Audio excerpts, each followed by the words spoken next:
Quite often there's discussion about the rain cap flutter and the tinging being in a wrong timing, carburetor adjusted wrong, ethanol fuel's been blamed, burnt valves adjusted incorrectly. People come up with every suggestion under the sun to tell us why our rain cap flutters at idle.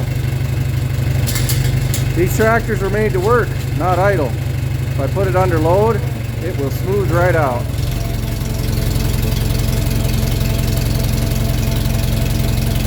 Now, if you had a burnt valve, or the carburetor was wrong, or the timing was off, it would not run perfectly smooth under a load.